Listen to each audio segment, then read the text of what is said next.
Everyone, welcome to AS lifestyle blogs. আর আপনাদেরকে আজকে আমি যার সাথে দেখা করাবো সেই দাদার নাম হচ্ছে সুদেব বিশ্বাস।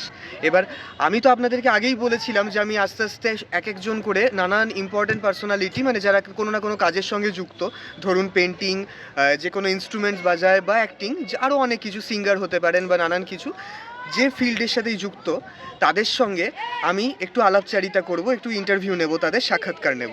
তা দাদাকে দেখাচ্ছি, একটু হ্যালো বলে দাও। হাই, হ্যাঁ। নমস্কার, আমি সুদেব। হুম। এটা আমার একটা ভাইয়ের চ্যানেল। হ্যাঁ। খুবই ভালো লাগলো, ভাইয়ের সঙ্গে আমার অনেক দিন ধরেই সম্পর্ক। অ্যান্ড ভাই অনেক দিন ধরে বলছিল, আমি ঠিকঠাক সময় করে উঠতে পারছিলাম না, আজকে একটু ফ্রি আছি, ভাইকে বললাম আসতে, একটু গল্প গুজব হয়ে যাক ওর সঙ্গে। হ্যাঁ, তা খুবই ভালো লাগলো যে আজকে অনেক দিন পর মানে দাদার সাথে দেখা হলো আর টাইমও পেয়েছি আমরা। তা এবার এক এক করে আপনাদের সাথে শেয়ার করব কিছু কোয়েশ্চেন্স। যেমন দাদাকে জিজ্ঞেস করবো প্রথমেই যে তুমি ধরো, আমি তো জানি যে তুমি অনেক দিন ধরে অ্যাক্টিং করছো না, মানে থিয়েটারের ক্ষেত্রে বলো বা তার সাথে সাথে সিরিয়াল করেছো, মেগা সিরিয়াল, শর্ট ফিল্ম করেছো, আমি দেখেছি অনেক। তা তোমার এই জার্নিটা কিভাবে স্টার্ট হলো, অ্যাক্টিং জার্নি? এই অ্যাক্টিং জার্নিটা অ্যাকচুয়ালি মানে আমি ছোটোবেলা থেকেই যে করবো এরকমটা ভাবা ছিল না। ছোটোবেলা থেকে বাবা মারা যাওয়ার পর থেকে অনেকটা স্ট্রাগল করেই চলতে হয়েছে, বিভিন্ন কাজের সঙ্গে আমি যুক্ত হয়েছি। আমার থিয়েটার জার্নি শুরু হয় 2011 থেকে। হ্যাঁ। দেন আমি পেন্টিংটা খুব ভালোবাসতাম। আচ্ছা। গ্র্যাজুয়েশন করব বলে ভেবেছিলাম পেন্টিংয়ের ওপর। তার সঙ্গে সঙ্গে ড্রামাতেও আরবিইউতে ভর্তি হই। হ্যাঁ। ওইখান থেকেও থিয়েটার করা, বেলগড়িয়া অঙ্গন, বালার্কো বলে দুটো দলে কাজ করা। ভালো। সেখান থেকেই আস্তে আস্তে ফার্স্ট কাজ শুরু হয় আমার পুলিশ ফাইলস দিয়ে। আকাশ আটে রানা মিত্র এবং মৌসুম চক্রবর্তী বলে একজন দাদা, এদের দুজনের হাত ধরেই আমার ফ্রন্ট অফ ক্যামেরা আসা। ঠিক। তারা খুবই সাহায্য করেছে আমার ওই সময়টাতে, আমাকে হেল্প করেছে আমার কনফিডেন্সের জন্য। ফার্স্ট কাজটা করা, তারপরে রূপম দা বলে একজন দাদা ছিলেন, তার সঙ্গে কাজ করা। তারপরে ফার্স্ট মেগা সিরিয়াল করা হচ্ছে মা শারদা। ওটাও আকাশ আটেরই। আমার ক্যারেক্টারটা ছিল হচ্ছে স্বামী বিজ্ঞানানন্দের। আচ্ছা। ডিরেক্টর ছিলেন রাজাদা। তিনি আমার জীবনে এমন একজন মানুষ, এক কথায় বলতে গেলে তার হাত ধরে আমি ক্যামেরা অ্যাক্টিংটা কিভাবে করতে হয় পার্টিকুলার প্রতিটা জিনিস সে হাতে হাতে ধরে শিখিয়েছে। এবং সে এমনই একজন মানুষ, সে মানে যে কিছু পারবে না তাকে হয়তো শিখিয়ে নেবে। আর রাজাদার মানে সুশান্তদার জেনারেলি কাজ করে ঠাকুর, দেবতা, সাহিত্য, এগুলোর মাইথোলজিক্যাল ক্যারেক্টারগুলো। রাজাদার আন্ডারে আমার লাস্ট কাজ করা ছিল সন্তোষীমা, যেটাতে আমি নাগরাজের ক্যারেক্টারটা করেছিলাম। মানে যে মা মনসা ছিল তার সন্তানের ক্যারেক্টারটা। লাস্ট এই কাজটাই করি। তারপরে আমি রিসেন্ট একটু অন্য নিজের বিজনেসে ব্যস্ত আছি বলে কিছু করতে পারছি না। আবার কিছু একটা শর্ট ফিল্ম আসছে আমার একটা, সেটা হয়তো কিছুদিন পরে রিলিজ হবে। সেটা আমি লিঙ্কটাও দিয়ে দেবো অবশ্যই। আর আমি তার সাথে ডেসক্রিপশন বক্সে আপনাদেরকে দেখার জন্য, সুযোগ করে দেওয়ার জন্য আমি দাদার ওই শর্ট ফিল্মের লিঙ্কটা ওখানে দিয়ে রাখবো, সবাই একটু সাবস্ক্রাইব করে দেবে। হ্যাঁ। আর তার সাথে একটা কথা, সেটা হচ্ছে যে রবীন্দ্রভারতীতে যে তুমি ভর্তি হলে, ওখানে যে পড়াশোনা স্টার্ট করলে থিয়েটার নিয়ে, তা সেই এক্সপিরিয়েন্সটা কেমন? দেখো, এক কথায় আমি যদি মনে করি, আমার মতে, এটা আমার পার্সোনাল মত, অভিনয় শেখার মেন জায়গা হচ্ছে থিয়েটার। যারা থিয়েটার থেকে উঠে আসে তারা অভিনয়টা পোক্তভাবে শিখে আসে। হ্যাঁ, অবশ্যই ক্যামেরার সামনে অনেকে অ্যাক্টিং করে, খুব ভালো কাজও করে, বাট আমার মনে হয় ক্যামেরার সামনে অ্যাক্টিং আর থিয়েটার অ্যাক্টিং টোটালি ডিফারেন্ট। একটা থিয়েটারে অভিনয় করতে গেলে তোমাকে 1-2 ঘন্টার একটা পুরো নাটকটা প্রেজেন্ট করতে হবে এতগুলি দর্শকের সামনে, একটা না। আর ক্যামেরার সামনে কাট টু কাট হচ্ছে, অনেক সময় আমাদের ভুল হলে সেটা কাট টু কাট করা যাচ্ছে, একটা সুযোগ থাকে। বাট আমি যদি থিয়েটারটা না করতাম, আমি হয়তো কোনোদিন অভিনয়টা শিখতামই না। অবশ্যই। আবার এটাও বলবো না যে আমি ক্যামেরার সামনে গিয়ে থিয়েটারের যে প্যাটার্নে কাজ করেছি, ক্যামেরার সামনে সেম প্যাটার্নে কাজ করেছি। ক্যামেরার সামনে প্যাটার্নটা আলাদা। অবশ্যই। সো ক্যামেরার সামনে কাজ করতে করতেও আমি অনেক কিছু শিখেছি। আর আরবিইউ এমন একটা জায়গা, first of all Rabindra Bharati university শুধু একটা ইউনিভার্সিটি নয়, আমাদের ইমোশন, বাঙালিদের একটা ইমোশন হচ্ছে রবীন্দ্রভারতী ইউনিভার্সিটি। ভেতরে যদি কেউ ঢোকে, সেটা সবাই বুঝতে পারবে মানে তার কালচারটা কেমন।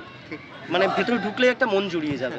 সারাক্ষণ একটা রবীন্দ্রসঙ্গীত চলছে, চারিদিকে ফুল গাছ, গাছপালা, ঝিলপাড়, একটু চা, খুব ভালো বিষয়টা। মানে আরবিইউ সম্বন্ধে নো কমেন্টস, কেউ যদি কখনো যাও বুঝতে পারবে।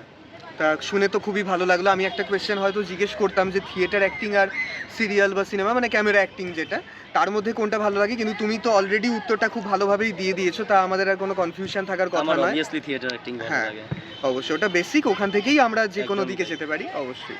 আর তাছাড়া তোমার মডেলিং এর ব্যাপারে কি মানে কি বলবো, মানে কি ওপিনিয়ন, কখনো করেছো বা সেই মডেলিং প্রচুর করেছি, hmm. As a professional ramp work করেছি, প্রোডাক্ট মডেলিং করেছি।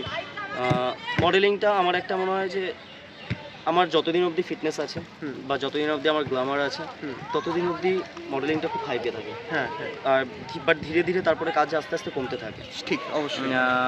মডেলিংয়ের একটা বিষয় বলতে পারি যে যারা মডেল রয়েছো তারা তাদের ফিটনেসটা নিজেদের গ্ল্যামারটা ধরে রাখার খুবই চেষ্টা করো। হ্যাঁ। সেটা না থাকলে তোমার কাজ ধীরে ধীরে কমবে, এটা রিয়েলিটি। আচ্ছা, আর একটা ব্যাপার হচ্ছে যে এই থিয়েটার অ্যাক্টিংই বলুন বা ধরুন ফিল্ম অ্যাক্টিং, যে কোনো ক্যামেরা অ্যাক্টিংয়ের যে কোনো পার্ট হতে পারে, তা দুটোর মধ্যে যদি কেউ সাকসেস না পায় কোনো কারণে, মানে সে ব্রেক পাচ্ছে না, কোনো মানে স্টার্ট করতে পারছে না, তাদের উদ্দেশ্যে কি বার্তা দেবে, মানে নিউ কামার যারা কোনোভাবেই সাকসেসফুল হতে পারছে না, তা আস্তে আস্তে কোন দিকে গেলে একটু একটু করে সাকসেসটা পাওয়া যেতে পারে?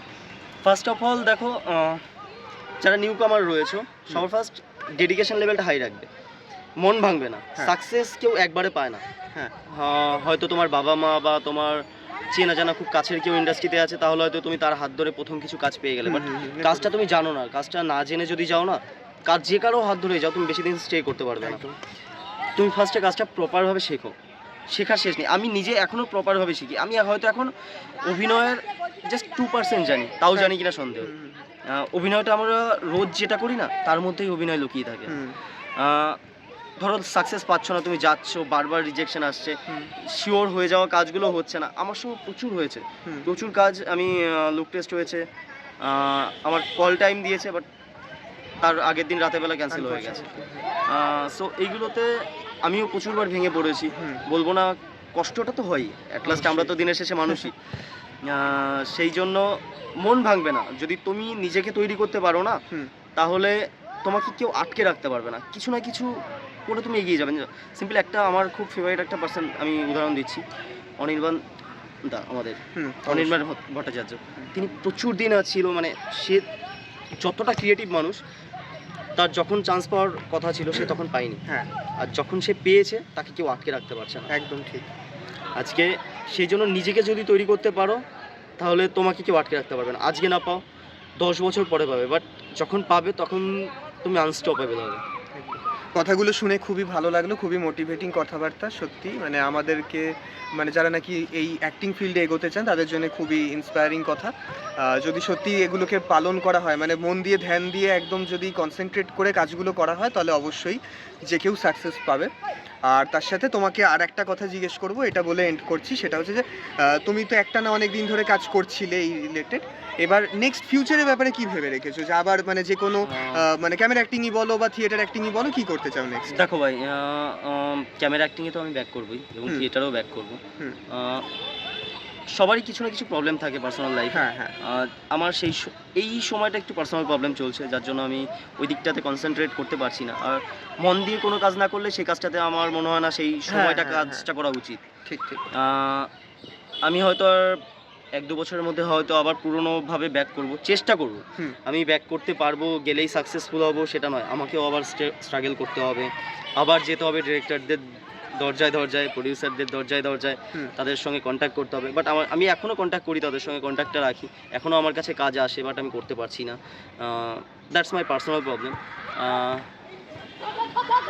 আমি যাব এবং ব্যাক করব, শুধু আপনাদের আশীর্বাদটা চাই, আপনাদের ভালোবাসাটা চাই। অবশ্যই। তা তোমাকে তোমার নেক্সট জার্নির জন্য অনেক অনেক বেস্ট উইশেস। আমি চাইবো যে তুমি খুব সাকসেসফুল হও। আর তার সাথে আমরা এখন আমাদের এই ইন্টারভিউ সিরিজ আজকের মতন এখানেই শেষ করছি। খুবই ভালো লাগলো ইন্টারভিউ নিয়ে, আপনারাও অনেক কিছু জানতে পারলেন। দাদাকে অনেক অনেক থ্যাঙ্কস। আর তোমাকেও থ্যাঙ্কস, অ্যান্ড খুব ভালোভাবে এগিয়ে যাও ভাই। এই চ্যানেলটা তুমি ফোকাস করছো, খুব ভালোভাবে ফোকাস করো।